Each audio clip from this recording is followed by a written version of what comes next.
Assalamualaikum warahmatullahi wabarakatuh. Sirah Nabi Allah Ibrahim alaihi salatu wassalam. Mudah-mudahan dalam sekali pertemuan kita selesai, kalau tidak kita buat dua pertemuan.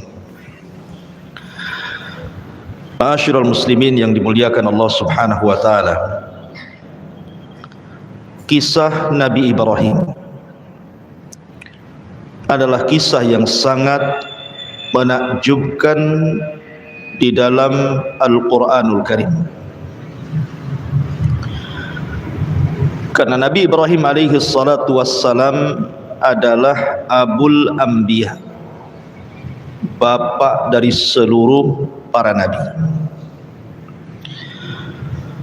Karena setelah Ibrahim alaihi salatu wassalam diutus menjadi nabi dan rasul dan juga ulul azmi, serta dipilih menjadi kekasih Allah Khalilur Rahman, maka nabi-nabi setelahnya semuanya nasabnya kepada Ibrahim alaihi salatu wassalam. Tidak ada satupun nabi dan rasul setelah diutus Ibrahim alaihi salatu wassalam kecuali nasabnya sampai kepada Ibrahim. Dan itu dari dua jalur. Jalur pertama dari Ishak. Ishak memiliki putra namanya Yakub. Kemudian Yakub memiliki 12 putra. Dari keturunan 12 putranya disebut Bani Israel. Dan nabi-nabi Bani Israel itu bukan 1-2, ribuan. Makanya ketika Abi Dzar Al-Ghifari bertanya kepada Rasul tentang jumlah para nabi dan rasul, maka Nabi SAW menjawab bahwa jumlah nabi itu 124.000 nabi. Dalam riwayat 120.000 nabi. Dan jumlah rasul itu 315 rasul. Tetapi yang dikenal namanya dalam Al-Quran hanya 25 nabi dan rasul.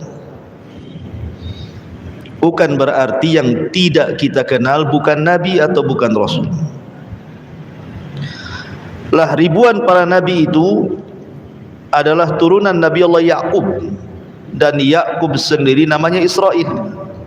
Maka turunan Yakub disebut Bani Israel. Dan Bani Israel ditutup kenabiannya dengan Isa ibnu Maryam. Ini dari jalur Ishak. Kemudian di sana ada jalur yang kedua dari jalur Ismail. Tidak ada satupun turunan Ismail yang jadi nabi kecuali satu, Nabi kita Muhammad sallallahu alaihi wasallam. Makanya Ibrahim itu disebut Abul Anbiya, bapaknya para nabi. Al-Quran menyebut nama Ibrahim itu sebanyak 69 kali. Disebutkan di dalam surah Al-Baqarah 127, 125, 130, 132, 133, 135, 136. Kemudian disebutkan dalam surah Al-Imran 95, 97. Kemudian juga di Al-Baqarah juga 257, 258, 360. Kemudian dalam surah An-Najm ayat 37, An-Nisa 54, kemudian juga Al-Ankabut 31, Al-Imran 65, As-Saffat 104, 109, kemudian surah Hud 69, Shad 45, Hud 74, dan begitu seterusnya. Intinya Sebutan Ibrahim dalam Al-Quran itu sekitar 69 di semua ayat-ayat dalam Al-Quran tersebar. Menariknya adalah Ibrahim ini adalah nabi yang dicintai semua agama. Orang Yahudi mengakui Ibrahim itu nabi mereka. Orang Nasrani mengakui Ibrahim itu nabi mereka. Bahkan orang musyrik sekalipun mengakui bahwa Ibrahim adalah orang mulia mereka, termasuk orang Islam. Bahkan saking cintanya kita kepada Ibrahim, selalu kita sandingkan dengan Rasul dalam setiap tasyahud. Kalau antum salat, ada namanya salawat Ibrahimiyah. Allahumma salli ala Muhammad wa ala ali Muhammad kama sallaita ala Ibrahim wa ala ali Ibrahim. Tapi apakah pengklaiman itu benar? Al-Quran membantah. Maka na Ibrahimu Yahudiyan wala Nasraniyan walakin kana hanifan muslima wa ma kana minal musyrikin. Ibrahim bukan seorang Yahudi, Ibrahim bukan Nasrani, tapi Ibrahim adalah orang yang lurus akidahnya dan dia seorang muslim dan bukan orang-orang musyrik. Jadi Ibrahim itu muslim. Tidak benar pengklaiman orang-orang Yahudi bahwa Ibrahim itu adalah nabi Yahudi. Tidak juga orang Nasrani mengklaim bahwa Ibrahim adalah nabi Nasrani. Karena Ibrahim bukan Yahudi, Ibrahim bukan Nasrani, Ibrahim juga bukan musyrik, tapi Ibrahim itu hanifan muslima. Dia seorang muslim. Makanya Allah memerintahkan kita untuk mengikuti agama Ibrahim.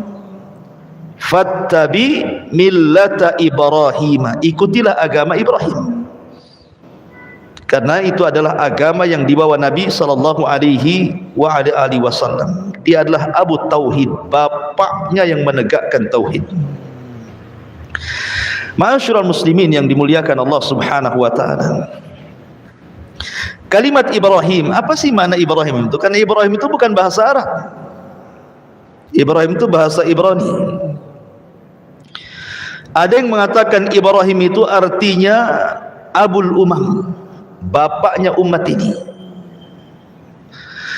Ada yang mengatakan Ibrahim itu Abu Rahim, bapaknya Ar-Rahim, yang memiliki kelembutan, karena dia orang yang pertama menjamu tamu dalam sejarah. Ada juga yang mengatakan makna Ibrahim itu artinya Abu Ar-Rafi, bapa yang maha tinggi. Kita mengenal Ibrahim memang tidak ada dalam Al-Quran atau Sunnah Nabi SAW sejarah Ibrahim itu, kapan waktunya, bagaimana beliau besarnya, itu tidak dijelaskan. Tapi kita akan coba merunut Al-Quranul Karim dengan berusaha untuk mengambil petikan-petikan tafsir. Coba kita runut bagaimana kisahnya Ibrahim biar menjadi sebuah kisah, biar enak gitu ya. Ma'asyiral muslimin yang dimuliakan Allah Subhanahu wa taala. Ibrahim ini memiliki ayah dalam Al-Qur'an namanya Azar. Sebagaimana disebutkan dalam surah Al-An'am, wa idz qala Ibrahimu li abihi Azar. Ketika Ibrahim berkata kepada ayahnya Azar. Quran menyebutnya bahwa ayah Ibrahim itu namanya Azar. Tapi dalam Taurat, nama Ibrahim, bapa Ibrahim itu namanya Tarah. Berbeda kalau Quran mengatakan Azar, kalau orang-orang Yahudi menyebutnya Tarah. Dan ada juga yang berusaha untuk menggabung bahwa nama ayahnya Azar, laqabnya Tarah. Tapi yang jelas kita ini punya kitab sendiri, Al-Quran. Maka kita memilih pendapat yang ada dalam Al-Quran. Nama Ibrahim itu adalah Azar. Azar sendiri punya 3 putra. Pertama Ibrahim, yang kedua Nahur, dan yang ketiga Haran. Haran inilah ayahanda Nabi Lut. Jadi Lut itu keponakan Ibrahim.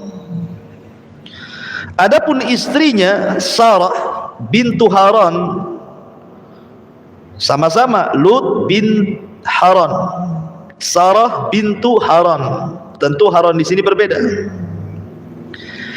Kalau Lut itu putra daripada Haran yang merupakan saudara kandung Ibrahim, berarti jatuhnya keponakan Lut itu.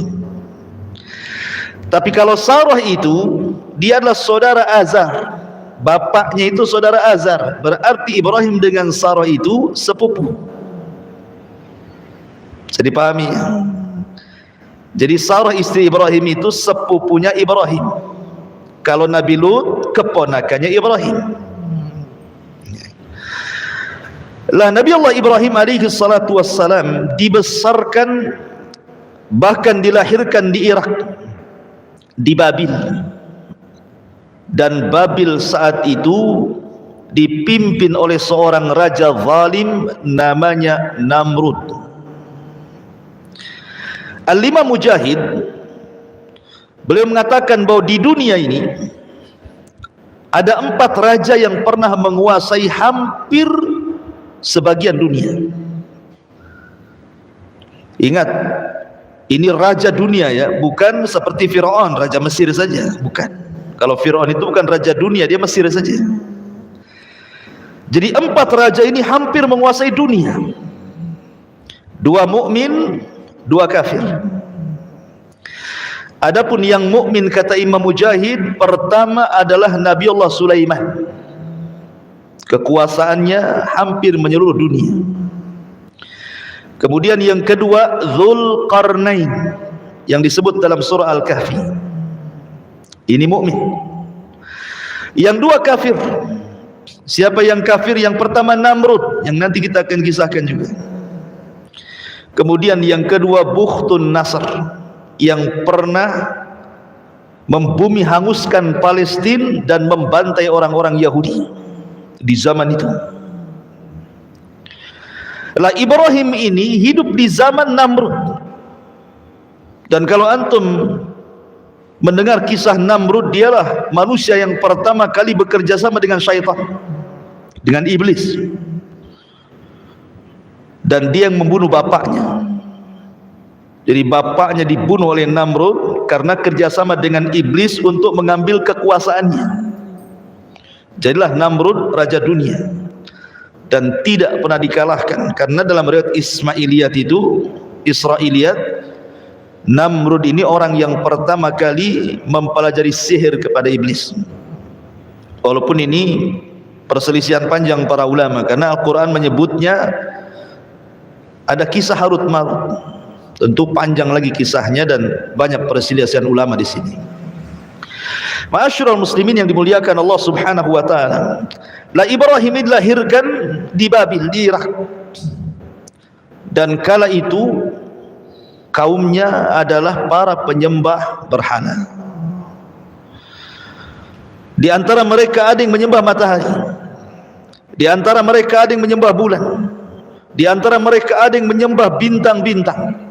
Di antara mereka ada yang menyembah patung-patung dan berhala. Bahkan di antara mereka ada yang menyembah Namrud, menyembah Raja Namrud. Jadi memang Ibrahim dilahirkan di tengah-tengah kesyirikan. Ya, dan itu untuk tantangan Ibrahim. Akan tetapi ma'asyiral muslimin yang dimuliakan Allah Subhanahu wa taala, Nabi Allah Ibrahim ini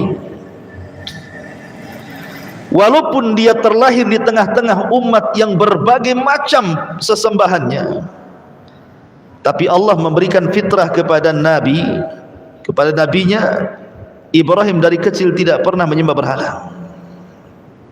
Padahal bapaknya pembuat berhala, penjual berhala, penyembah berhala. Tapi Ibrahim tidak pernah sama sekali menyembah berhala. Sama dengan Nabi tidak pernah menyembah berhala, supaya tidak ada cacat. Di kemudian hari setelah dia jadi Nabi, kemudian ada kritikan, dulu kau juga menyembah berhala kan, begitu ya. Ibrahim tidak menyembah berhala. Bahkan satu riwayat, Azar ini kan pembuat patung, dan patung yang dijualnya itu, dibuatnya itu untuk dijual dan untuk disembah kaumnya. Jadi Azar itu kalau sudah membuat patung, maka disuruhnya anak-anaknya yang 3 orang ini untuk menjual ke pasar. Haran dan juga Nahur itu kalau jualan patung laris mereka. Kalau Ibrahim tidak pernah satu patung pun ada yang beli, karena cara jualnya begini. Kalau Ibrahim menawarkan patung itu, ishtaru man la yadurrukum wa la yanfa'ukum, belilah patung ini yang tidak bisa mendatangkan manfaat dan tidak bisa mencegah madarat. Kira-kira ada yang beli? Itu bahasa jualannya Ibrahim itu. Yang ada yang belilah, bahasa yang seperti itu. Belilah patung ini, tapi patung ini tidak memberikan manfaat kepada kalian dan tidak memberi madarat kepada kalian. Bahkan terkadang patungnya dibawa ke sungai, suruh minum. Ishrab, minum katanya. Ya nggak bisa minum lah patung. Ya. Jadi kadang-kadang ayahnya marah karena nggak pernah laku. Jadi dari kecil saja fitrahnya itu sudah menolak berhala Ibrahim itu. Maka disebut hanifan. Hanif itu lurus, tidak pernah melakukan kesyirikan, itu disebut hanif. Hanifan muslimah wa makana minal musyrikin. Sebelum saya lanjutkan kisah Ibrahim ini, Al-Quran banyak memberikan sifat-sifat mulia kepada Ibrahim. Pertama, Allah Subhanahu wa taala katakan, inna Ibrahima kana ummatan qanitan lillahi hanifah. Di sini Allah berikan 3 sifat. Sesungguhnya Ibrahim itu kana ummatan. Apa ummat itu? Ummat itu artinya ar-rajulul al-jami'u li hisalil khairi hatta yakuma maqama ummatin minan nas. Kalimat ummat ini artinya seorang laki-laki yang terkumpul sifat-sifat kebaikan padanya. Di mana kalau cerita keimanan, dia orang yang paling beriman. Kalau cerita sedekah, dia orang yang paling sedekah. Kalau cerita zikir, dia orang yang paling zikir. Sebutkan apa saja kebaikan ada pada dia, seolah-olah dia mewakili umat dan pantas untuk dijadikan uswatun hasanah. Kemudian yang kedua, qanitan. Qanit itu artinya luzumut ta'ah, orang yang terus di atas ketaatan. Maka nanti kita kalau menceritakan Ibrahim dari kecil sampai tua, semua cerita ibadah, semua cerita dakwah, karena dia luzumut ta'ah, di atas ketaatan. Hanifan artinya lurus, tidak pernah melakukan kesyirikan. Kemudian Allah Subhanahu wa taala mensifati Ibrahim dalam Al-Quran, syakiran li an'ummi, hamba yang senantiasa bersyukur akan nikmat Allah Subhanahu wa taala. Kemudian Al-Quran juga mensifati dengan al-hilmu, inna Ibrahim lahalimun awwabun munib. Ibrahim itu lahalim, orangnya lembut. Nanti kita lihat bagaimana dakwah dia ke orang tuanya, sangat lembut sekali, patut ditiru. Ya. Dan itu modal untuk berdakwah, kelembutan.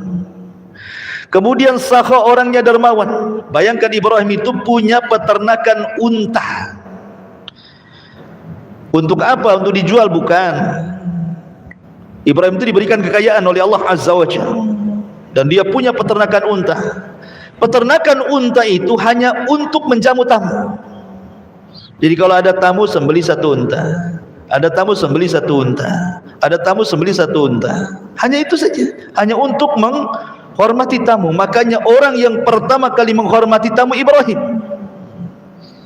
Kita mah nggak pernah kalau ada tamu aqua gelas, tamu aqua gelas, tamu aqua gelas, nggak pernah nyembeli ayam antum. Lihat Ibrahim ini sampai punya peternakan unta hanya untuk menjamu tamu saja, luar biasa. Kemudian orangnya sabar, sabar sekali. Hartanya untuk menjamu tamu, badannya dilemparkan ke api, anaknya disuruh disembelih. Sabar Ibrahim itu orangnya. Kemudian riayatu li ahli, dia senantiasa memperhatikan keluarganya. Sesibuk apapun Ibrahim berdakwah kepada kaumnya, tidak pernah melupakan keluarganya.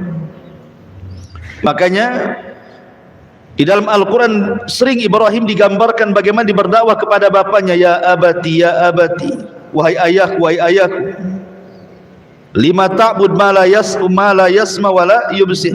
Kenapa kau sembah zat yang tidak mendengar, tidak melihat?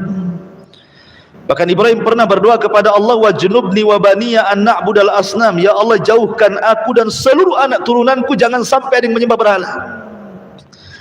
Jadi memperhatikan keluarganya. Dan itu harusnya punya perhatian bagi kita. Yang pertama kali diperhatikan kepada keluarga, ajari mereka tauhid. Jangan melakukan kesyirikan. Karena umumnya kalau antum pulang ke kampung, keluarga di kampung itu mungkin kurang ilmu, tidak sampai hidayah kepada mereka, ya, masih suka datang ke dukun kan itu ya. Kemudian tangkal-tangkal, jimat-jimat, kemudian tradisi-tradisi yang berbau syirik kan itu ya. Dakwahi mereka.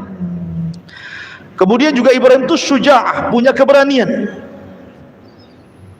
Bayangkan dihancurkan patung-patung Namrud itu. Namrud itu raja dunia, ya. Kok bisa dihancurkan patung-patungnya? Kan kalau nggak berani nggak akan mampu tuh. Dia masuk ke daerah khusus di istana, tempat Namrud nyembah berhalanya, dihancurkan berhalanya. Kalau nggak punya keberanian nggak akan bisa tuh. Ya, nanti kita jelaskan dan kita kisahkan. Dan Ibrahim disebut memiliki salamatul qalbi, sebagaimana Allah mengatakan idja'a rabbahu biqalbin salim.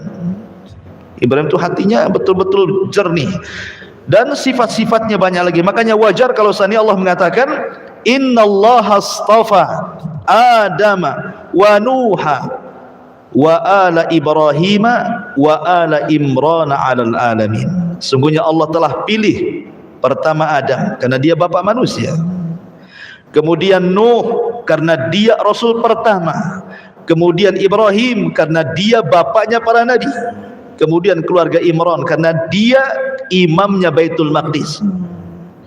Inilah orang-orang yang dipilih dalam Al-Quran tuh. Ya. Jadi Ibrahim itu salah satu orang yang dipilih oleh Allah Azza wa Jalla. Ma'asyiral muslimin yang dimuliakan Allah Subhanahu wa taala.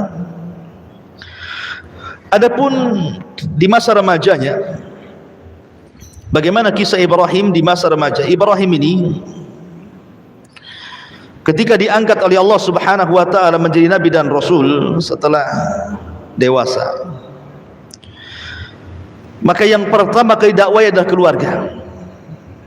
Dan itu disebutkan dalam surah Maryam ayat 41 sampai 48, detail di situ. Allah mengatakan wadhkur fil kitabi Ibrahim innahu kana siddiqan nabiyya. Ceritakanlah wahai Muhammad kisah Ibrahim di dalam Al-Quran. Sesungguhnya dia adalah seorang yang sangat membenarkan, maksudnya seorang nabi. Idh qala li abi, ketika dia berdakwah kepada ayahnya, ya abati lima ta'budu ma la yasma wa la yubsir wa la yughni anka syai'ah. Lihat bagaimana panggilan Ibrahim kepada ayahnya, padahal ayahnya kafir. Ibrahim tidak memanggil namanya ya Azar, tidak, wahai ayahku, wahai ayahku, tidak pernah memanggil nama. Makanya Hasan Al-Basri mengatakan siapapun Anak yang memanggil nama orang tuanya berarti anak itu telah durhaka. Panggil dengan panggilan yang lembut. Ya abati, wahai ayah, wahai ayahandaku. Mengapa engkau menyembah sesuatu yang tidak mendengar, tidak melihat, tidak dapat menolong kamu sedikit pun? Ya abati, inni qad ja'ani minal ilmi ma lam ya'tik fattabi'ni ahdika siratan sawiyah. Wahai ayahku, sesungguhnya telah sampai kepadaku sebagian ilmu yang tidak diberikan kepadamu, ikuti aku, niscaya aku akan menunjukkan kepadamu jalan yang lurus. Ya abati, la ta'budi syaitan, inna syaitana kana lirrahmani isiya. Wahai ayahku, jangan kau sembah syaitan. Maksudnya apa? Kau nyembah syaitan? Maksudnya jangan mengikuti syaitan gitu, yang menjerumuskan orang kepada kesyirikan. Karena setan itu adalah makhluk yang durhaka kepada Allah. Ya abati, ya abati, teruslah di kalimatnya, wahai ayahandaku, wahai ayahandaku. Tapi lihat ayahnya kepada Ibrahim. Dia mengatakan, ya Ibrahim, qala aragibun anta an alihati ya Ibrahim. Lihat, ayahnya tidak mengatakan apa? Wahai anakku. Tidak. Ya. Dia mengatakan, wahai Ibrahim, bencikah kau kepada Tuhan-Tuhanku? Azar tidak mengatakan, wahai anakku, bencikah kau kepada Tuhan-Tuhanku? Tidak. Tapi menyebut namanya. Menunjukkan orang kafir itu keras hatinya, tidak punya kelembutan. Orang kafir itu keras hatinya. Makanya tidak menyebut wahai anakku kan itu. Harusnya kan Ibrahim sudah, bagaimana dia lembutnya kepada ayahnya kan, wahai ayahku. Ayahnya tidak mengatakan wahai anakku, tidak. Hei Ibrahim. Itulah beda. Berarti ini sudah kasar ayahnya. Tapi Ibrahim tetap lembut. Ya. Bahkan ketika ayahnya mengatakan, la illam tantahi la arjumannaka wahjurni maliya. Kata bapaknya, hai Ibrahim, kalau seandainya kau tidak berhenti dari dakwahmu, pasti engkau akan kurajam. Kemudian aku akan tinggalkan dirimu, pergi kau selama-lamanya. Diusir, bahkan diancam raja. Tapi Ibrahim tetap lembut kepada ayahnya. Qala salamun alayka sa'astaghfiru laka rabbi innahu kana bi khafiyah. Ibrahim mengatakan, semoga keselamatan dilimpahkan kepadamu wahai ayahku, aku akan tetap memohonkan ampun bagimu kepada Tuhanku, sesungguhnya dia sangat baik kepadaku. Walaupun ayahnya keras hati, Ibrahim tetap lembut. Harusnya seperti itu seorang anak kepada orang tua. Terkadang antum diuji oleh orang tua yang memang awam kan itu ya, tidak punya pendidikan agama. Terkadang ngomong itu kasar, yang diceritakan dunia saja, nggak ngirim duit marah dia kan itu ya, dimakinya anaknya, dikutuknya anaknya kan itu ya. Tak jarang orang tua seperti itu.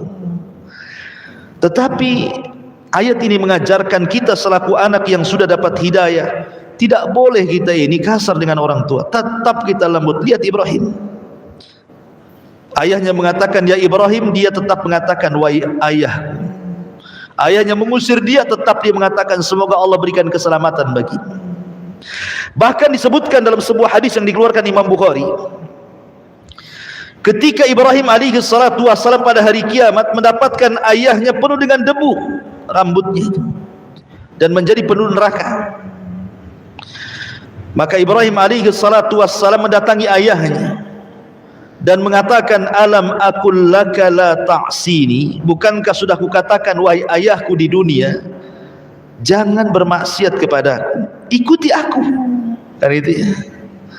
Tapi ayahnya mengatakan, fal yaum la a'sik, hari ini aku tidak mungkin bermaksiat kepadamu, aku akan mengikuti apapun yang kau ajak wahai Ibrahim. Tetapi kemudian Ibrahim berdoa kepada Allah, ya Rabb, innaka wa'adtani alla tuhzini yauma yub'atsun. Ya Rabb, bukankah kau sudah berjanji kepadaku tidak akan membuat sedih sampai hari dibangkitkan? Tolonglah ayahku, jangan masuk neraka. Tapi Allah mengatakan, kepada Ibrahim, inni haramtul jannata 'alal kafirin, wa Ibrahim, ku haramkan surga untuk orang kafir. Ayahmu pasti masuk neraka. Tapi lihat sampai kelembutan Ibrahim ketika nanti pada hari kiamat meminta kepada Allah agar ayah jangan dimasukkan ke neraka kan. Begitulah kelembutan Ibrahim dalam berdakwah gitu maksudnya. Luar biasa. Ya. Ma'asyiral muslimin yang dimuliakan, setelah dia berdakwah kepada keluarga, di sini tidak sebutkan kepada ibunya karena tidak ada kisahnya. Semua kepada ayahnya. Kemudian mulailah Ibrahim berdakwah kepada seusianya, kepada teman-teman duduknya. Karena antum pasti punya teman-teman duduk gitu ya, di warung kopi di mana kan adalah ya. Mulailah Ibrahim itu datang ke mereka, mulai berdakwah. Dan itu disebutkan dalam surah Al-An'am, wa kadzalika nuriya Ibrahim malakutas samawati wal ard waliyakuna minal muqinin. Dan demikianlah kami memperlihatkan kepada Ibrahim kekuasaan yang kami tunjukkan di langit dan di bumi, dan agar dia termasuk orang-orang yang yakin. Ketika datang malam, Ibrahim kumpul dengan kawan-kawannya, khusus para penyembah bintang. Datang dia ngobrol, ya kan? Kemudian setelah melihat bintang, kata Ibrahim, hadza rabbi. Oh, boleh jadi bintang itu Tuhan kita. Wah, senang kawan-kawannya. Seolah-olah Ibrahim pro dengan mereka, gitu ya, mengakui ketuhanannya. Karena selama ini mereka tahu Ibrahim itu keras orangnya. Oh, Ibrahim sudah mengakui bahwa bintang Tuhan kita. Terus Ibrahim ngobrol sampai pagi. Tiba-tiba bintangnya hilang. Apa kata Ibrahim? Qala la uhibbul afilin. Aku tidak suka Tuhan yang suka tenggelam, suka muncul, katanya. Kok Tuhan kadang-kadang tenggelam, kadang-kadang muncul? Itu Tuhan apa, katanya? Enggak jadi, kecewa lah kawan-kawannya ini. Ya. Kemudian besoknya dia datang lagi ke orang-orang seusia dia, khusus para penyembah matahari, para penyembah bulan. Ngomong gitu juga. Ketika melihat bulan, oh jangan-jangan itu Tuhan kita semua. Ini umat yang nyembah bulan senang. Oh, Ibrahim sudah tobat, mengakui bulan itu Tuhan kita, katanya. Terus Ibrahim ngobrol sampai pagi. Tiba-tiba bulannya hilang juga. Apa kata Ibrahim? Falamma afala qala la in lam yahdini rabbi la akunanna minal qaumidz zalim. Aku tidak suka lah Tuhan ini, kadang muncul kadang tenggelam. Sungguh jika Tuhanku tidak memberikan petunjuk kepadaku, niscaya aku termasuk orang-orang sesat. Sama juga bulan dengan bintang, muncul lagi tenggelam lagi, muncul lagi tenggelam lagi. Tuhan apa ini, katanya. Kemudian setelah itu Ibrahim datang kepada umat khusus para penyembah matahari. Kemudian setelah melihat matahari, dia sedang ngobrol-ngobrol dengan para penyembah matahari dan mengatakan, hadza rabbi hadza akbar. Oh, mungkin ini Tuhan yang benar, lebih besar dibandingkan matahari, bulan dan juga bintang. Ini lebih besar, jangan-jangan ini Tuhan kita. Oh, senang para penyembah matahari itu. Rupanya Ibrahim terus ngobrol sampai sore, matahari pun tenggelam. Gimana Tuhan ini semuanya muncul tenggelam katanya. Maka Ibrahim mengatakan, qala ya qaumi inni bari'um mimma tusyriku. Wahai kaumku, aku berlepas diri dari kalian, dari kesyirikan yang kalian lakukan. Aku tidak akan nyembah Tuhan yang kalian sembah. Ibrahim seperti ini bukan berarti Ibrahim sedang cari Tuhan. Ibrahim ini konteksnya sedang berdakwah. Dia tahu Tuhannya Allah, tapi dia ingin berhujah kepada orang-orang yang menyembah bintang, menyembah bulan dan menyembah matahari, bahwa yang kalian sembah itu tidak benar, gitu maksudnya. Makanya Ibrahim masuk ke wilayah mereka, masuk ke wilayah sini, masuk ke wilayah sini, maksudnya kan, seolah-olah Ibrahim itu bagian dari mereka, untuk berhujah kepada mereka bahwa bintang, bulan, matahari itu bukan Tuhan. Makanya Allah mengatakan dalam surah Fussilat ayat 37, wa min ayatihi al-lailu wan-nahar wasyamsu wal-qamar la tasjudu lisyamsi wala lil-qamar wasjudu lillahi alladzi khalaqahunna in kuntum iyyahu ta'budun. Dan dari tanda-tanda kuasa Allah, ada malam, ada siang, ada matahari, ada bulan. Jangan kalian sembah matahari, jangan kalian sembah bulan. Sembahlah Allah yang menciptakan itu semuanya, kalau kalian betul-betul beribadah kepada Allah. Selesai berdakwah kepada yang seusianya, mulailah Ibrahim berdakwah kepada kaum secara keseluruhan, kaum Kaldaniyun. Allah Subhanahu wa taala berfirman dalam surah Al-Ankabut 16 sampai 18. Wa Ibrahim idh qala liqaumihi u'budullaha wattaquh dzalikum khairul lakum in kuntum ta'lamun innama ta'buduna min dunillah awthanan wa takhluquna ifkan innal ladzina ta'buduna min dunillah la yamlikuna lakum rizqan fabtaghu indallahi rizq wa'buduhu washkuru lahu ilaihi turja'un wa in tukadzibu faqad kadzdzaba umamum min qablikum wa ma 'alar rasuli illal balagul mubin. Dan ingatlah ketika Ibrahim berkata kepada kaumnya, sembahlah Allah, bertakwalah kalian kepada Allah, yang demikian itu lebih baik bagi kalian. Jika kamu mengetahui sesungguhnya yang kamu sembah selain daripada Allah itu hanyalah berhala-berhala, batu-batu, pohon-pohon saja, dan kamu membuat kebohongan seolah-olah mereka Tuhan. Sesungguhnya apa yang kalian sembah selain Allah itu tidak mampu memberikan rizki kepadamu, maka mintalah rizki kepada Allah, sembahlah Dia, bersyukurlah kepada Allah, hanya kepadanya kamu akan dikembalikan. Ibrahim mengatakan, Tuhan yang kalian sembah itu loh nggak dapat rizki. Bahkan disebutkan dalam ayat, seandainya nih ada lalat mengambil satu butir nasi sesajen untuk berhala, berhala itu tidak akan sanggup mengambilnya. Satu butir nasi yang diambil lalat kemudian pergi, berhala tidak akan bisa merebutnya. Nggak percaya, coba aja. Antum kasih sesajen untuk berhala itu, ambil satu nasi, antum pergi, dikejar nggak antum? Kalau dikejar hati-hati. Iya. Ma'asyiral muslimin yang dimuliakan Allah Azza wa Jalla, Ibrahim pakai logika itu, berdakwah dengan logika dia kan. Tuhan mulu tidak ada manfaatnya, tidak ada madarat, enggak mendatangkan madarat juga, enggak bisa mendatangkan rizki, ngapain disembah? Ma'asyiral muslimin yang dimuliakan Allah Subhanahu wa taala. Kemudian setelah Ibrahim berdakwah kepada ayahnya, kepada seusianya, kemudian kepada kaumnya secara keseluruhan, mulailah Ibrahim berdakwah kepada Namrud, kepada raja. Ingat, dalam syariat kita afdalul jihad kalimatul haq inda sultanil jair.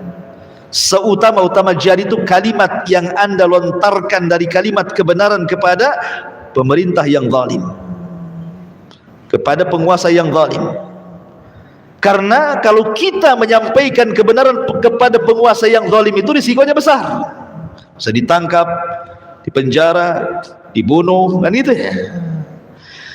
Tetapi tentu dengan cara yang bijak. Tidak boleh menasihati pemerintah di hadapan panggung, di medsos, nggak boleh. Ya, itu akidah ahli sunnah. Tapi menasihati secara sembunyi-sembunyi kebenaran itu memang berat. Kalau tersinggung antum bisa kena pasal karet kan gitu. Masuk antum, dimasukkan ke penjara. Terkadang dihilangkan antum itu. Jadi Ibrahim ini betul-betul berdakwah kepada Namrud. Ketika Namrud ini membuat acara kerajaan, mungkin kalau di negeri kita ini Agustusan lah kan itu. Karena kan dulu kan sistem kerajaan kan itu. Apa kata Namrud? Dibuatlah pesta besar di lapangan. Istana kosong, ada semua ke lapangan, tumpah ruah di lapangan. Kata Ibrahim, tallahi, bersumpah dia, demi Allah, la akidanna asnamakum ba'da an tuwallu mudbirin. Sungguh aku akan melakukan tipu daya terhadap berhala-berhala kalian setelah kalian pergi meninggalkannya. Jadi ketika istana kosong, betul-betul kemudian ditinggalkan oleh pengurus-pengurus kerajaan dan juga Namrud, kan tumpah ruah di lapangan, Ibrahim masuklah ke dalam istana. Padahal sebelumnya Ibrahim ini pura-pura sakit, bapaknya ngajak, Ibrahim ayo Ada acara tuh. Apa kata Ibrahim? Saya sedang sakit Pak, katanya. Inni maridtu, saya sedang sakit. Padahal Ibrahim sehat. Ini dusta pertama Ibrahim. Ibrahim itu pernah berdusta 3 kali. Sebab itulah dia tidak bisa berikan syafaat, karena dusta 3 kali ini. Tapi dusta bukan dusta kayak kita. Kalau dusta kayak kita beda gitu. Antum jualan, itu untung dusta di situ. Ini dustanya untuk dakwah. Maka kata ayahnya, ayo pergi. Kata Ibrahim, dah, aku lagi sakit. Akhirnya pergi, tahu-tahu sembuh kan itu ya. Masuklah dia ke dalam istana. Faja'alahum judzadan illa kabiran lahum. Maka Ibrahim menghancurkan semua berhala dalam ruangan itu, kecuali 1 patung yang besar, dibiarkan tidak dihancurkan. Kemudian palunya diletakkan di lehernya. Ibrahim keluar. Ya, zaman itu kan nggak ada CCTV masalahnya, kan nggak tahu siapa yang melakukan, ya kan. Namrud ketika selesai ulang tahun, masuk dia ke ruangan tempat berhalanya. Kaget tidak kepalang, bagaimana semua berhalanya hancur kecuali 1. Kata Namrud, siapa yang melakukan ini? Maka diutuslah pasukan-pasukan mata-mata untuk mencari siapa pelakunya. Allah takdirkan, ketahuan pula. Kemudian dikatakan oleh mereka, sami'na fatan yadhkuruhum yuqalu lahu Ibrahim. Wahai raja, kami mendengar ada rupanya anak muda. Fatan, lihat bahasanya, anak muda. Ada anak muda yang melakukan ini terhadap Tuhan-Tuhan kita, namanya Ibrahim. Kata Namrud, tangkap Ibrahim itu. Maunya apa anak itu? Ditangkaplah Ibrahim, diinterogasi. Apa interogasinya? A anta fa'alta bi alihatina ya Ibrahim. Hei Ibrahim, kau ya yang melakukan ini semua. Kata Ibrahim, kejahatan itu kalau harus dibuktikan kan harus ada 2 alat bukti. Ini dia kalau di negara kita ya. Mana buktinya? Baik saksi atau tertulis katanya. Tak ada. Justru alat buktinya bukan ada pada saya. Kemudian menunjuk kepada patung. Sebenarnya yang melakukan bukan saya, itu loh yang melakukan. Lihat jarinya 1, 2, 3, 4 ngarah sama dia, jempolnya ngarah sama patung. Itu loh. Ini namanya tauriah. Ya. Jadi Ibrahim mengatakan, no, yang sana no, gitu maksudnya ya. Padahal ini jari nunjuk ke dia kan, tapi jempolnya nunjuk. Kenapa demikian tauriahnya? Karena kalau antum pegang palu, kalau antum pegang palu pakai jempol saja tidak akan kuat, ya kan? Tapi kalau antum pegang palu dengan 4 jari pasti kuat. Itu kan, paham ya? Sebenarnya yang melakukan itu ini loh, jari-jari 4 ini ya. Tapi jempolnya ditunjukkan ke patung, gitu maksudnya. Itulah patungnya. Buktinya, alat buktinya ada di situ. Tuh palunya gantung di situ, gitu maksudnya. Sebenarnya Ibrahim itu bukan hendak menghancurkan patung. Buat apa dihancurkan coba? Oh, bapaknya pembuat patung, nanti dibuat lagi, dihancurkan lagi, dibuat lagi, sampai kapan? Bukan itu maksud Ibrahim itu. Ibrahim itu ingin membuka otaknya Namrud dan orang-orang yang menyembah berhala. Kalau hanya sekedar menghancurkan patung, besok dibuat lagi, dihancurkan, dibuat lagi, sampai kapan kan itu? Bukan itu tujuan Ibrahim, bukan. Ibrahim itu ingin membuka akal mereka bahwa itu bukan sesembahan yang hak yang kalian sembah. Makanya lihat, perhatikan. Kemudian mereka mengatakan, ketika mereka mengatakan, farajau ila anfusihim faqalu annakum antumuz zalimun thumma nukisu ala ru'usihim laqad alimta ma haula'i yantikun. Lihat bahasa mereka. Maka mereka kembali kepada diri-diri mereka. Ketika Ibrahim menunjuk bahwa yang melakukan itu patung yang besar itu, maka mereka kembali kepada diri mereka sendiri, mulai sadar. Lalu mereka berkata kepada sesama mereka, sesungguhnya kamulah yang mendolimi diri-diri sendiri. Kemudian mereka menuduhkan kepada menundukkan kepala lalu berkata, "Hei Ibrahim, pasti kamu tahu bahwa berhala-berhala itu tidak mungkin bicara. Kamu ngomong yang salah itu yang besar sana," kata kaumnya. "Ya tidak mungkin lah saya nanya dia," gitu maksudnya bahasanya. "Masa saya nanya dia, kamu kan sudah tahu dia nggak bisa bicara," katanya. Itu kan sebenarnya dari situ bantahan bagaimana? Loh, kalau sudah tidak bisa bicara ngapain disembah, gitu maksudnya. Akhirnya qala Ibrahim mengatakan, "Afata'buduna min dunillahi ma la yanfa'ukum syai'an wa la yadurrukum. Uffil lakum wa lima ta'buduna min dunillahi afala ta'qilun." Kata Ibrahim, "Mengapa kamu menyembah sesuatu selain Allah yang tidak dapat memberi manfaat sedikit pun ataupun mendatangkan madarat? Celaka kalian, dan apa yang kalian sembah selain daripada Allah, mana akal kalian?" kata Ibrahim. Ketika hujah mereka kalah, maka mereka tidak bisa berhujah kecuali dengan cara lain. Mereka tidak bisa berhujah lagi di hadapan Ibrahim. Ketika mereka tidak bisa hujah, apa kata mereka?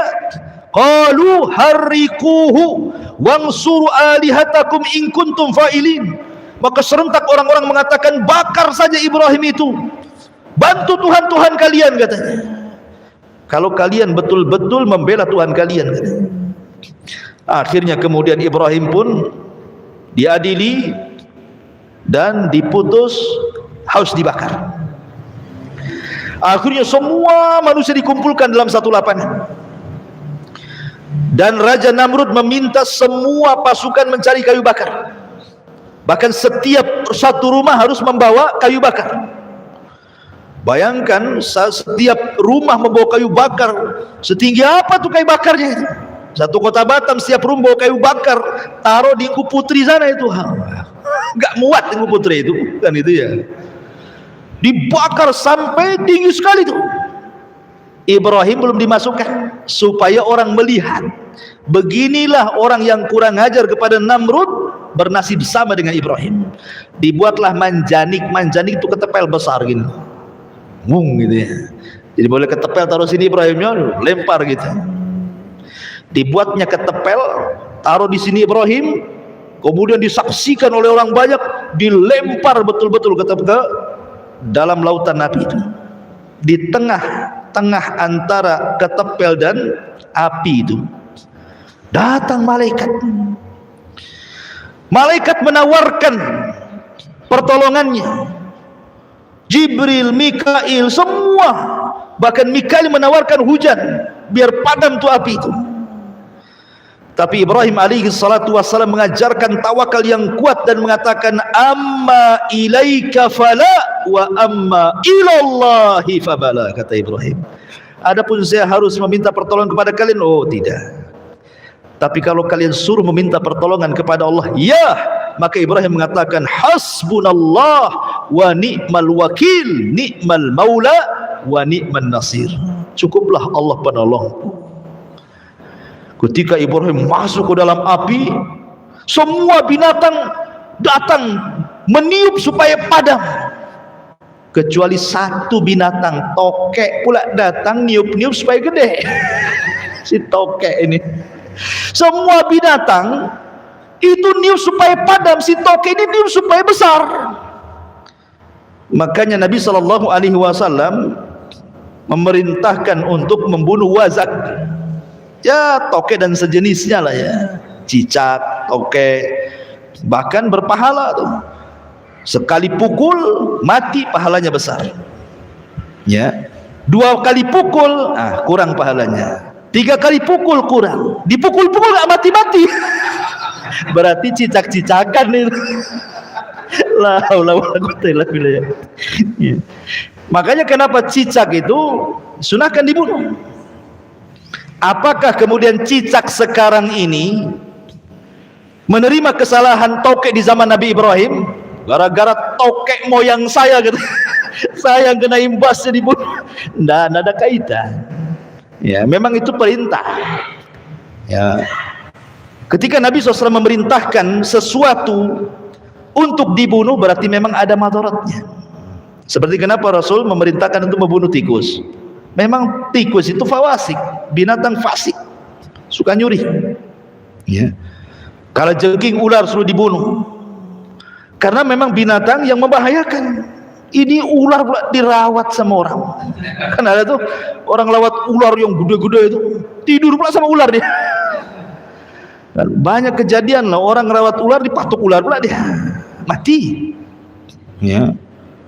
Dulu ada perempuan tuh nari ular, kena patuk mati dia. Gitu ya. Jadi memang suruh dibunuh kok malah dirawat pula. Kecuali binatang-binatang yang memang tidak boleh dibunuh. Seperti kodok, nggak boleh dibunuh kata Rasul.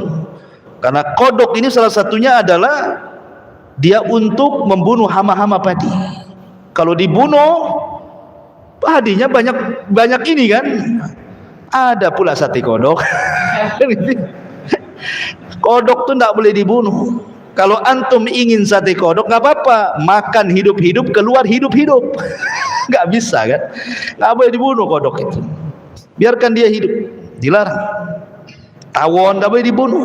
Saya pernah ke Banyuwangi, suruh makan. Sekali, Pak, makan Pak, ini apa ini?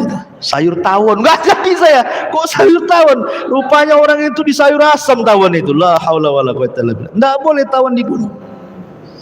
Ya, jadi ada binatang-binatang yang boleh dibunuh, ada binatang-binatang yang tidak boleh dibunuh. Ketika Rasul mengatakan bahwa wazak itu dibunuh, ya kita bunuh.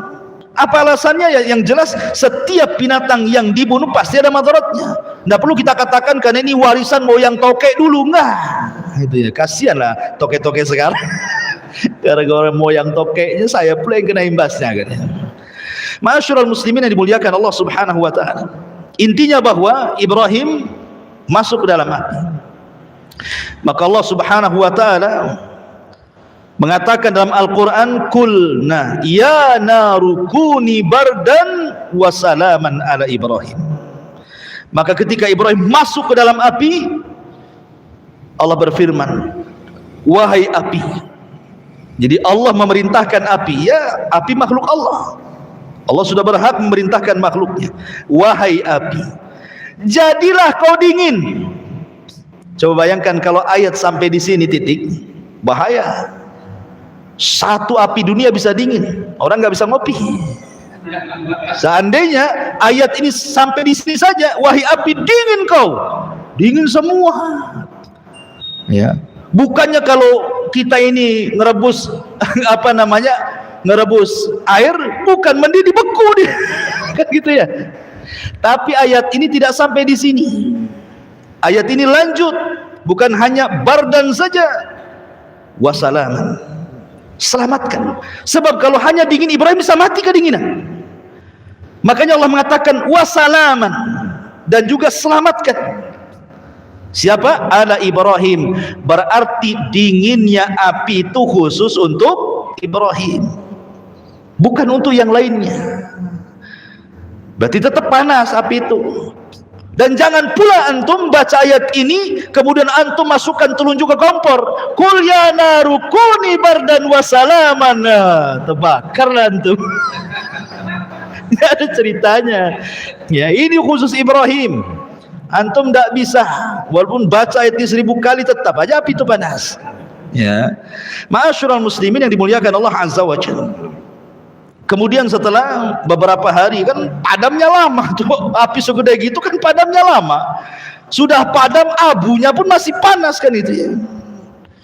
Setelah beberapa hari abunya sudah apa namanya menjadi abu, sudah dingin, manusia itu datang lagi menyaksikan bagaimana nasib Ibrahim ini.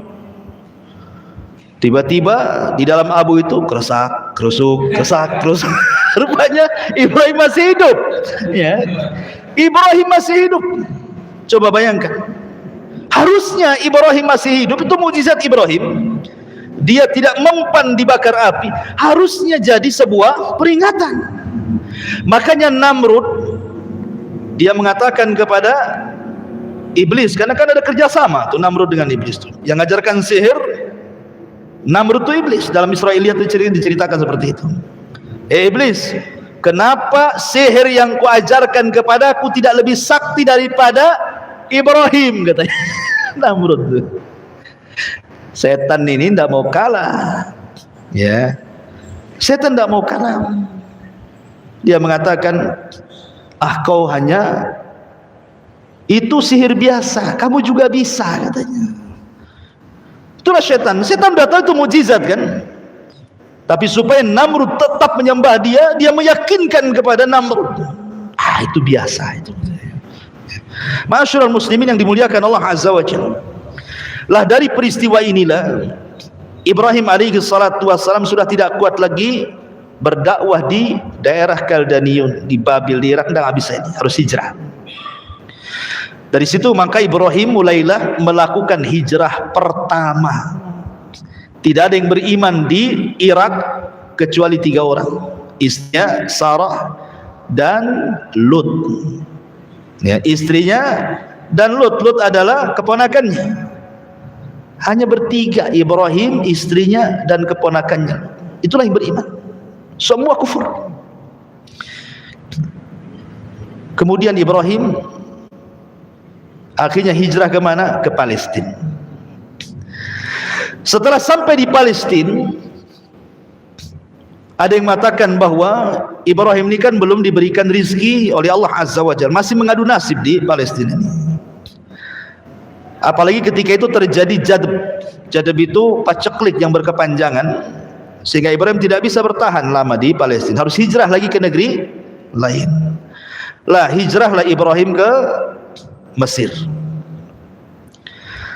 Rupanya di Mesir itu rajanya zalim. Fir'aun di zaman Nabi Ibrahim itu. Fir'aun itu kan istilah raja Mesir. Jadi raja Fir'aun di Mesir di zaman Ibrahim itu zalim. Salah satu sifat buruknya adalah Sarah ini sudah dikenal kecantikannya.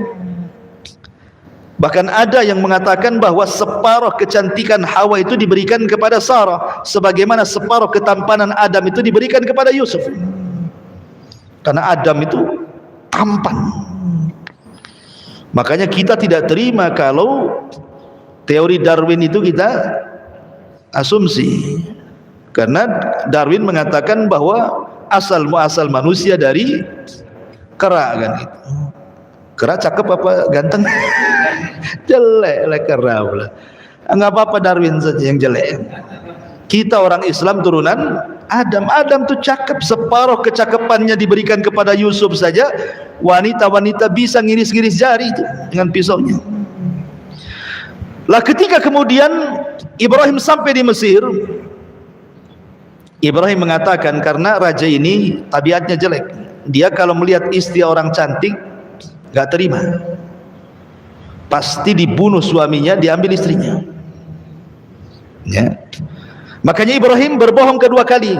Tadi yang pertama berbohong di ibunya, di bapaknya, ngajak keluar bilang sakit. Yang kedua berbohong di raja ketika mengatakan tuh patung itu yang nakal, aku ndak nakal katanya. Nah ini yang berbohong ketiga nih, ngomong sama istrinya, raja ini kalau kau tahu kau istriku, kau akan ditangkap, katakan kau saudariku.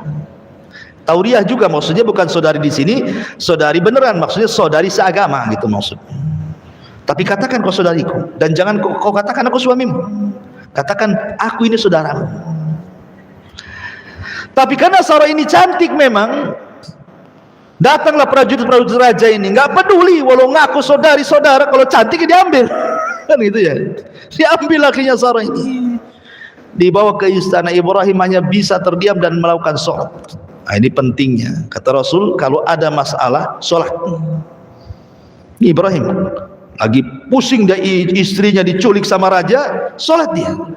Wasta'inu bis sabri was sholat. Minta pertolongan dengan sabar dan salat.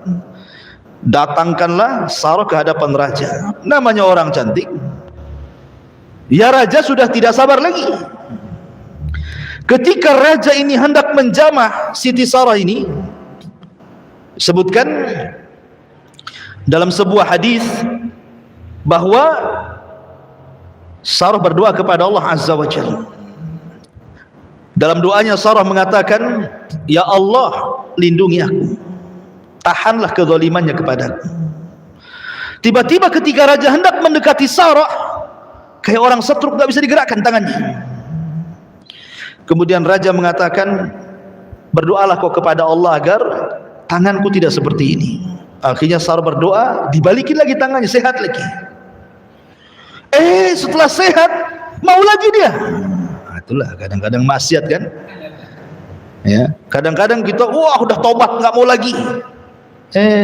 Balik lagi ke maksiat itu kan, itu ya. Itulah setan tuh. Ya. Mau jamah lagi, Sarah berdoa lagi, setruk lagi dia. Sampai 3 kali raja ini ketakutan. Dipanggilnya para prajurit yang nangkap Sarah ini. Apa kata raja? Hei, sini kamu. Kusuruh kalian bawa orang, kau bawa setan pula ke sini, katanya. Ketakutan raja itu. Kusuruh kalian bawa orang, kalian bawa setan pula ke sini, katanya. Karena ketakutan raja, suruh nyingkir Sarah ini. Sebagai imbalannya dikasihlah Hajar. Hajar itu anak raja. Perang kalah, jadi tawanan Raja Fir'aun ini.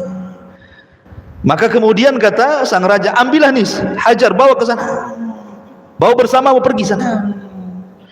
Akhirnya Sarah pun pergi membawa budak pemberian daripada sang raja zalim. Ketika kemudian berjumpa dengan Ibrahim sedang sholat. Begitulah keajaiban sholat. Ya. Ma'asyiral muslimin yang dimuliakan Allah, akhirnya karena tidak mungkin dilanjutkan di Mesir, balik lagi Ibrahim ke mana? Ke Palestina. Lah Ibrahim ini ikhwatu fiddin muliakan Allah Subhanahu wa taala. Usianya sudah lanjut.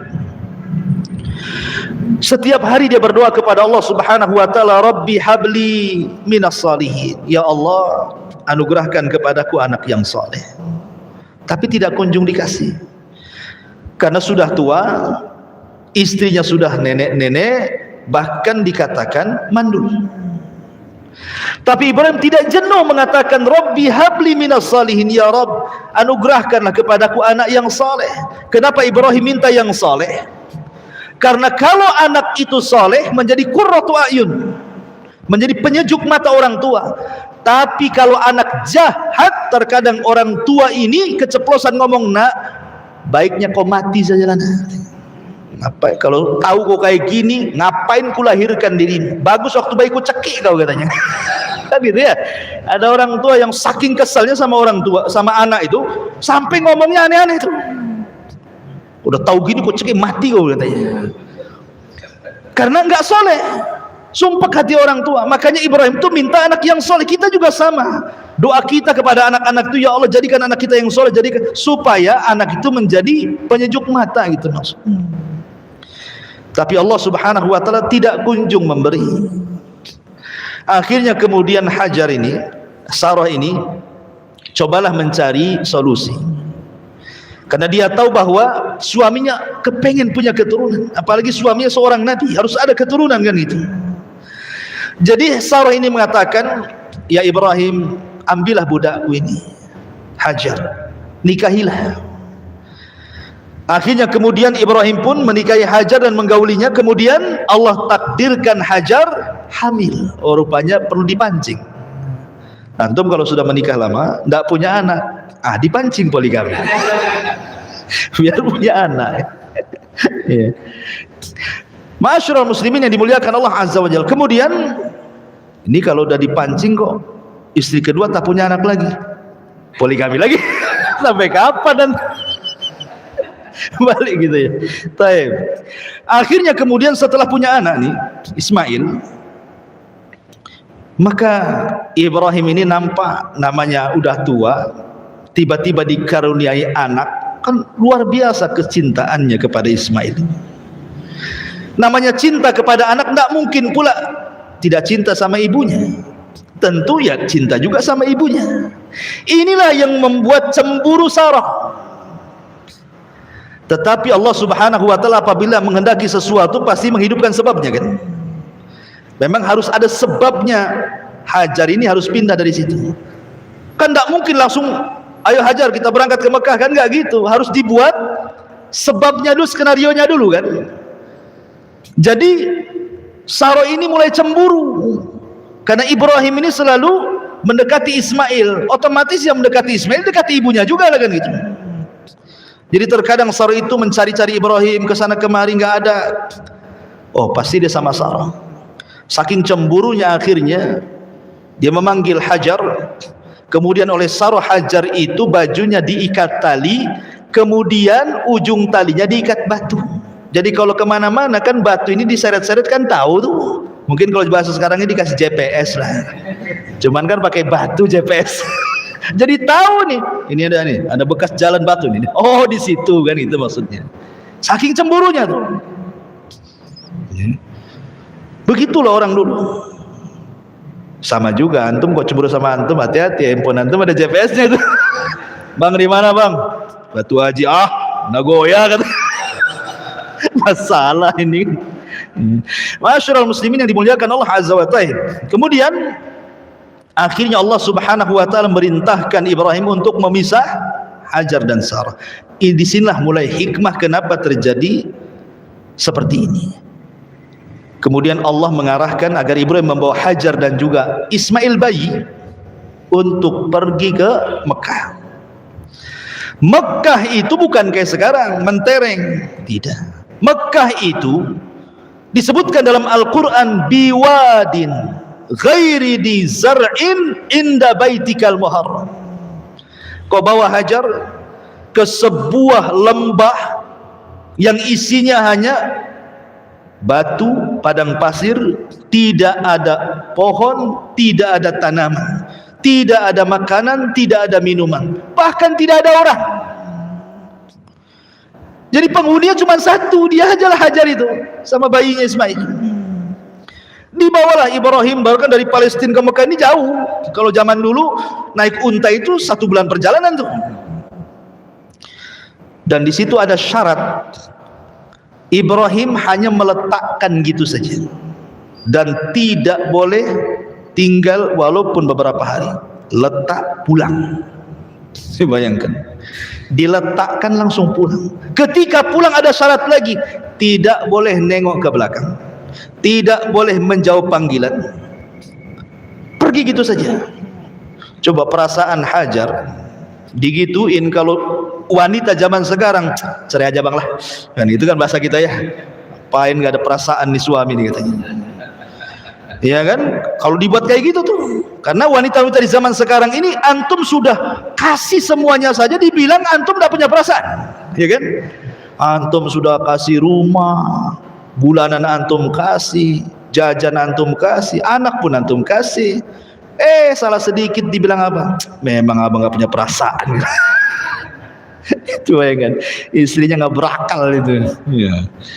Jadi ketika betul-betul diletakkan di gurun itu, Ibrahim dan pergi. Ya Hajar naluri perempuan, dia memanggil suaminya, ya Ibrahim ilaina tadhhab. Ibrahim mau pergi kemana? Kau tinggalkan kami di sini. Tapi Ibrahim kan sudah dibilang sama Allah, jangan nengok ke belakang, jangan jawab pertanyaan, pergi saja dia. Seolah-olah nggak punya salah kan gitu ya. Tapi itu perintah Allah. Hajar ini paham, yang namanya dia suami seorang nabi, seorang rasul, paham bahwa ini bukan kehendak suaminya. Dia tahu tabiat suaminya nggak kayak gitu. Pasti ini adalah perintah Allah ini. Ketika Hajar paham ini perintah Allah, apa kata Hajar?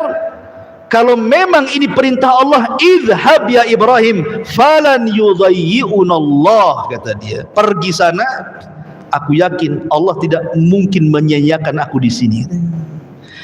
Tawakalnya patut kita acungkan jempol. Tidak ada orang tawakal setawakal Hajar. Ditinggalkan di lembah, tidak ada orang, tidak ada tanaman, tidak ada tumbuhan, tidak ada makanan, tidak ada minuman. Antum saja safar ke Tanjung Pinang, hilang dompet, apa enggak stres antum? Udah kayak kiamat tuh kan, hilang tawakalnya. Baru dompet tuh yang hilang. Padahal dompetnya itu cuma isinya 200.000. Iya Ustaz, itu 200.000. ATM tuh ratusan ribu. Masyarul muslimin yang dimuliakan Allah Azza wa Jalla. Akhirnya Ibrahim pun pergi. Setelah Ibrahim jauh dan Sarah tidak bisa memandang dia lagi, baru Ibrahim berhenti. Baru Ibrahim menghadap Sarah dan anak yang ditinggalkan. Disitulah Ibrahim berdoa. Ya. Sebutkan dalam surah Al-Imran, panjang itu doanya.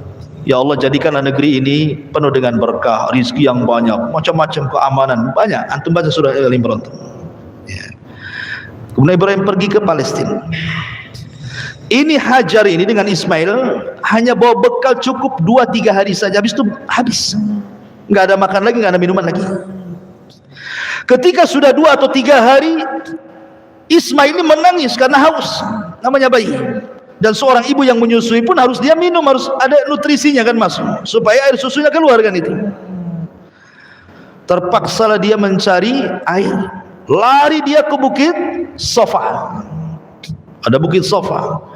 Dilihatlah dari bukit Sofa ke bawah. Kan orang kalau cari air kan cari ketinggian. Ya kan? Naik ke atas bukit tengok ada air enggak? Oh, rupanya ada bayang-bayang Fata Morgana di arah Marwah. Akhirnya dia lari ke Marwah. Nengok lagi ke arah Sofa, bolak-balik sampai 7 kali putaran. Makanya jadi syariat sa'i dalam umrah atau dalam haji. Ketika ke-7 kalinya dia mendengar Ismail menangis, khawatir, maka dia langsung mendekati. Rupanya Jibril sudah berdiri di kakinya Ismail.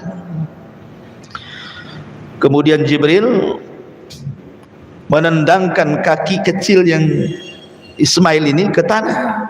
Ketika ditendangkan ke tanah, keluar air.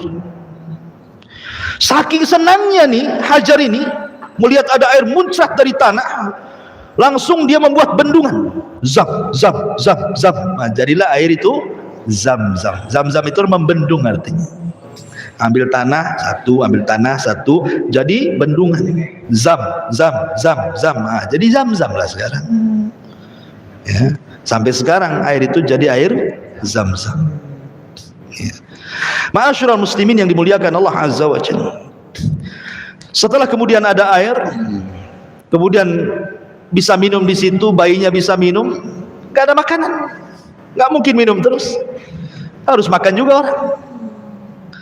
Karena sudah nampak air, datang burung. Ketika burung-burung datang ingin minum disitulah, itulah sebagai tanda bagi musafir.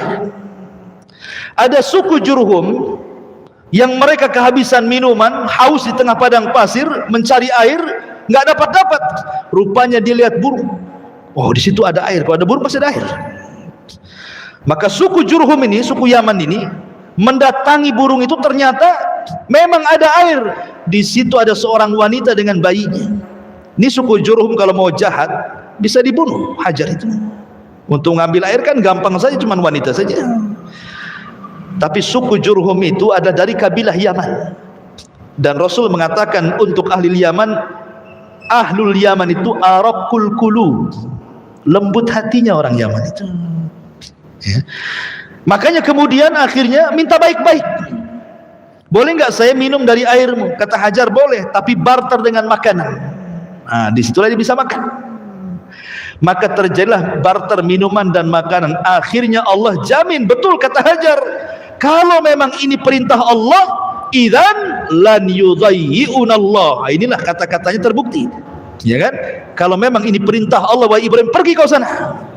Allah yakin tidak mungkin menyia-nyiakan saya di sini. Makanya nggak disia-siakan. Datang dengan sebab itu dapat makanan. Sehingga suku Jurhum itu akhirnya menjadi tempat singgah suku Jurhum di situ. Kalau dia safar ke sana kemari, singgahnya di situ. Lama-lama kemudian suku Jurhum ini meminta kepada Hajar, boleh nggak kami tinggal di sini? Berapalah satu kaplingnya. Akhirnya diizinkan tinggal 1 tenda, 2 tenda, 4 tenda, 7 tenda, 100 tenda. Jadilah kampung kabilah Jurhum di situ.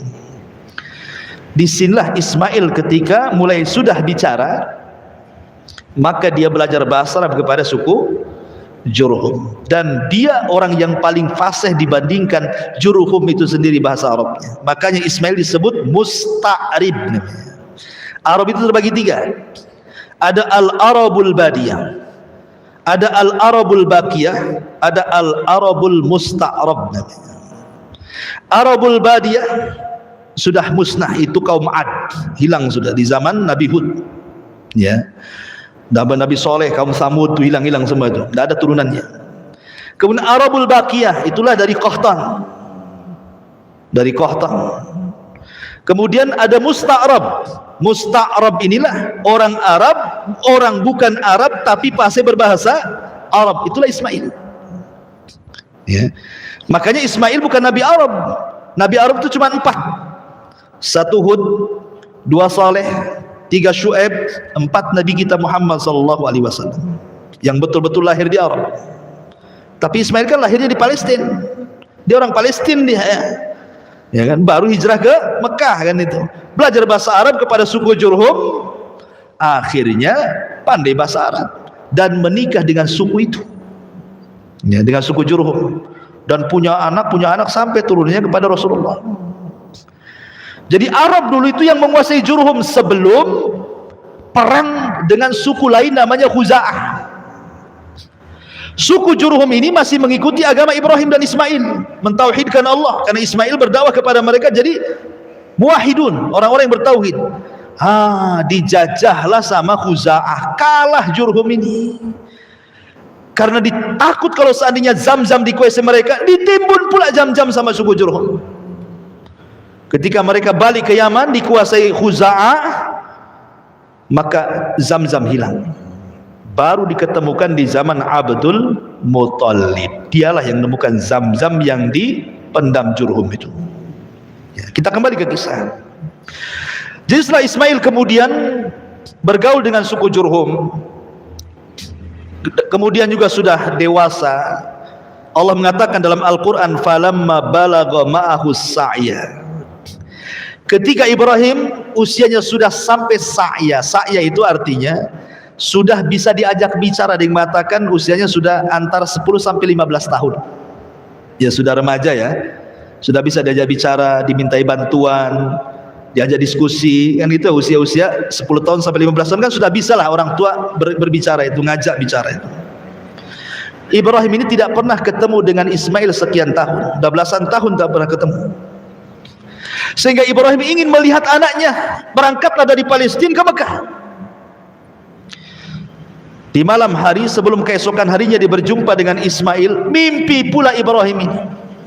Dalam mimpinya dia menyembelih putranya Ismail, betul-betul disembelih. Ibrahim pun ketika terbangun dia termenung. Bagaimana tidak? Ini bala ujian berat, ikhwan, ya kan? Sudah lama tidak punya anak, akhirnya Allah berikan anak. Kemudian anaknya sudah besar, tahu-tahu mau disembelih. Ini kan ujian besar kan gitu ya. Termenung Ibrahim, tapi karena memang mimpinya para nabi wahyu, mau tidak mau ini adalah perintah. Antum jangan samakan mimpi antum dengan mimpi Ibrahim. Jangan pula antum mimpi nyembelih anak, besoknya ambil pisau pula antum. Mimpi antum dari setan.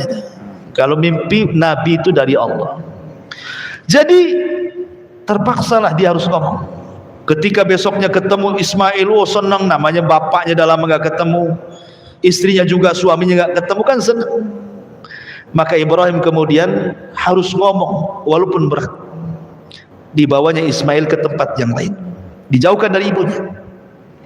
Kemudian ayahnya ngomong baik-baik. Dia mengatakan, qala ya bunai, inni ara fil manami anni azbahuka fanzur madza tara. Wahai anakku, bapakmu semalam tidur bermimpi. Dalam mimpi bapakmu menyembelih dirimu, fanzur madza tara. Bagaimana pendapatmu? Dia seorang bapak tidak boleh diktator sama anak. Kan ada tuh orang bapak kalau anaknya salah aja udah main tampar, main maki, main awas kau ya. Oh, udah main awas kau aja tuh. Ya. Tapi diajak ngomong baik-baik. Harusnya seperti itu seorang bapak pada anak. Diajak ngomong baik-baik anaknya, diajak diskusi. Ya, libatkan diskusi. Menurut adik gimana ya bagusnya? Padahal jelas-jelas kalau dia berpendapat pun tidak bermutu ya pendapatnya. Tapi untuk ngajari dia berpendapat, apa salahnya? Kalau nak, menurut kamu gimana? Nggak apa-apa.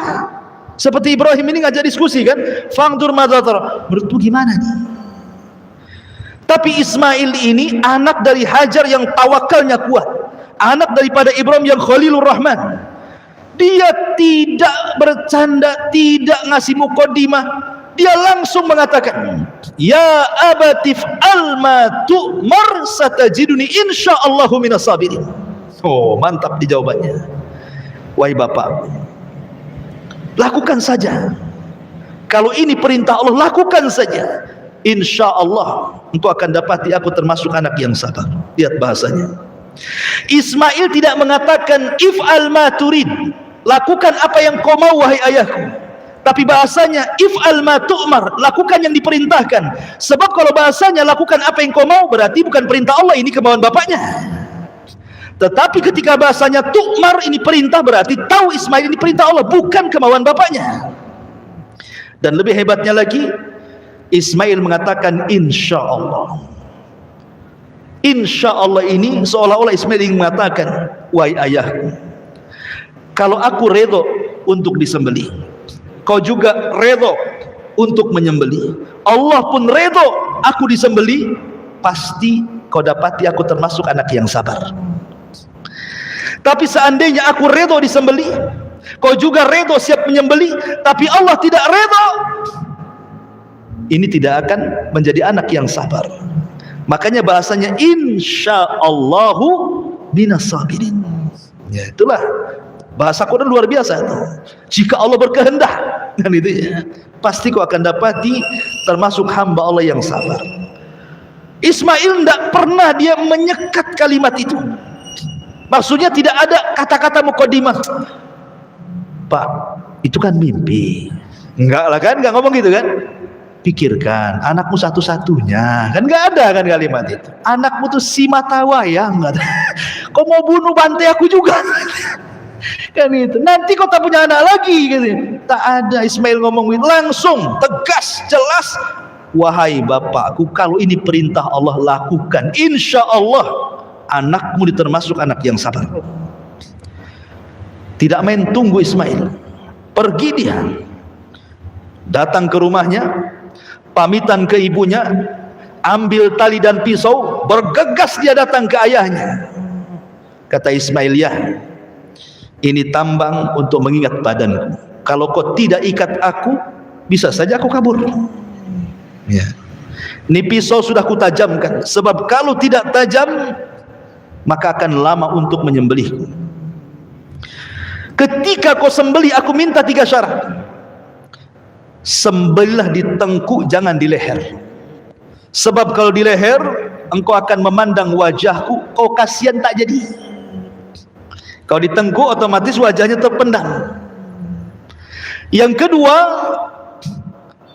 sing-singkan baju. Jangan sampai ada satu darah menetes di bajumu, kalau ibuku tahu dia akan sedih.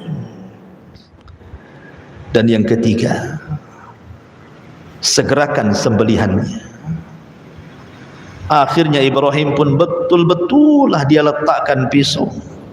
Betul-betul sudah dijalan-jalankan, seperti sudah digini-ginian pisau itu. Subhanallah, Allah buat tumpul pisau itu.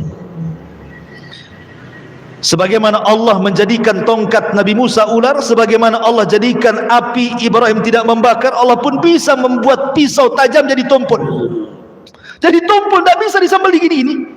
Ketika betul-betul kesungguhan Ibrahim menyembelih putranya juga tidak bisa-bisa, tiba-tiba Allah subhanahu wa ta'ala berfirman, wa nadainahu ayya Ibrahim qad saddaqta ru'ya. Tiba-tiba dari langit ada panggilan dari Allah, Ibrahim, engkau sudah membenarkan mimpimu. Seolah-olah apa? Engkau sudah lulus ujian.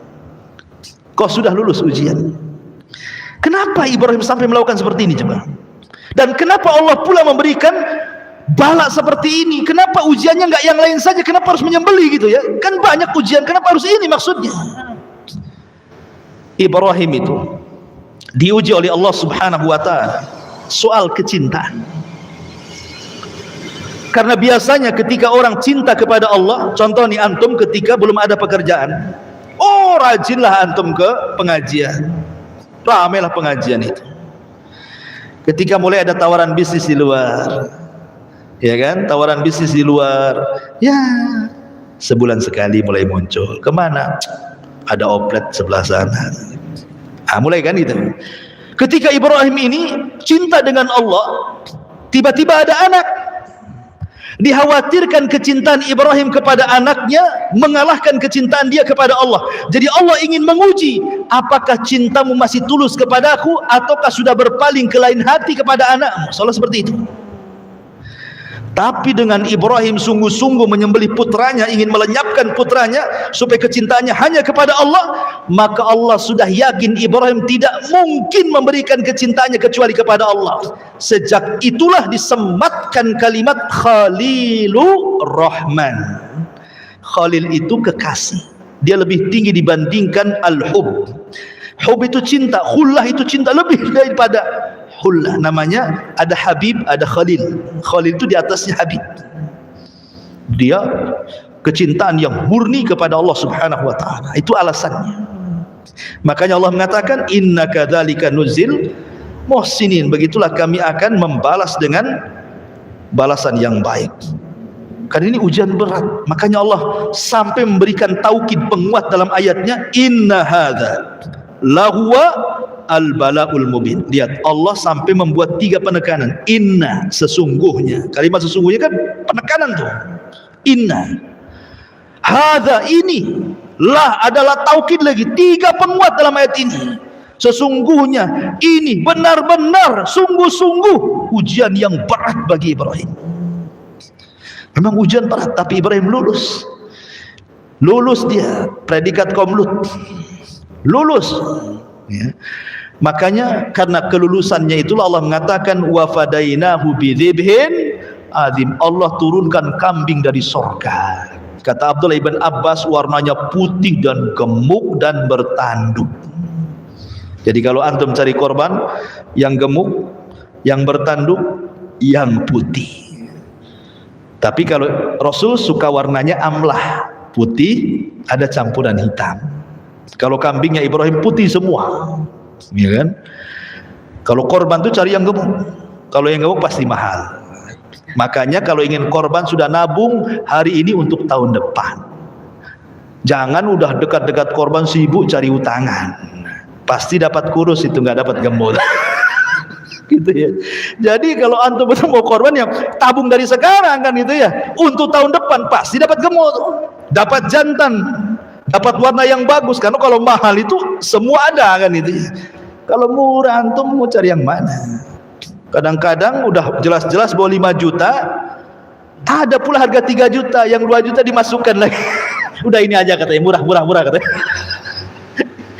Kita sedang bermuamalah dengan Allah, ikhwan, bukan bermuamalah dengan orang. Karena kurban ini yang sampai kepada Allah bukan daging, bukan darah, tapi takwanya kita kepada Allah. Langsung cerita. Lanjut cerita, kemudian Ibrahim menyembeli domba itu. Makanya Allah mengatakan dalam ayat yang lain, wa taraknahu lil akhirin, dan cerita Ibrahim ini akan menjadi sebuah cerita bagi orang-orang setelahnya. Makanya setiap datang kurban pasti cerita Ibrahim, karena akan menjadi cerita bagi orang-orang setelahnya. Setelah itu maka Ibrahim pun balik lagi ke Palestina. Kemudian setelah itu meninggallah Sarah. Ketika meninggal Sarah, dia balik ke Mekah, kemudian membangun Ka'bah bersama Ismail dan tinggal di Mekah. Bahkan ketika meninggal Hajar, dia menikah lagi. Ya. Sampai akhirnya ketika Ismail alaihi salam sudah tua, beliau menikah dengan salah satu wanita Jurhum. Masalahnya akhlaknya jelek wanita yang pertama ini. Ketika Ibrahim ingin tahu istrinya seperti apa, dia datang ke rumahnya. Asik ngeluh saja istrinya itu. Karena suka ngeluh istrinya tidak tahu kalau itu ayahnya Ismail. Kan tidak pernah tahu kan mukanya. Dan istrinya pun tidak tahu itu ayahnya. Ibrahim hanya ingin menguji tentang kesabaran istrinya. Tapi istri pertama Ismail itu banyak ngeluh. Ya. Dan sifatnya perempuan kan ngeluh ya. Biasanya. Akhirnya kata Ibrahim, sampaikan kepada suamimu, ghayyir atabat babik, ganti tangga yang menuju rumah depan, itu saja. Pergi dia.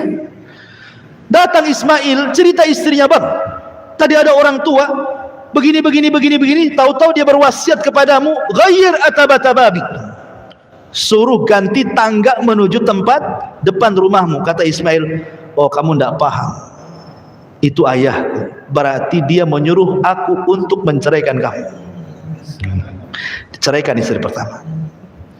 Ketika para pembesar Jurhum mengetahui bahwa Ismail ini menceraikan istrinya karena buruk akhlaknya, maka para pembesar itu kan banyak anak-anak perempuan ditawarkan. Sudah nikah dengan anak saya saja, menikah dengan anak saya saja. Dapatlah istri kedua yang sangat baik sekali. Tapi Ibrahim masih tetap ingin nguji. Dia datang. Kemudian istrinya dilihatnya baik sekali, nggak ada keluhan sama sekali. Kemudian dihidangkan makanan dan minuman, kambing dan juga air Zam-Zam. Maka setelah itu Ibrahim makan daging kambing, minum air Zam-Zam. Kata Ibrahim, Allahumma barik lakuma fi syarabikuma wa ta'amikuma. Ya Allah, berkahi makanan keduanya dan minuman keduanya. Sejak Ibrahim mendoakan daging kambing dan juga air Zam-Zam, sejak itulah kambing dan Zam-Zam menjadi berkah sampai hari ini. Makanya orang Mekah walaupun makan kambing nggak akan kolesterol, nggak akan darah tinggi, nggak akan kumat asam uratnya, nggak akan. Ya, karena didoakan Ibrahim.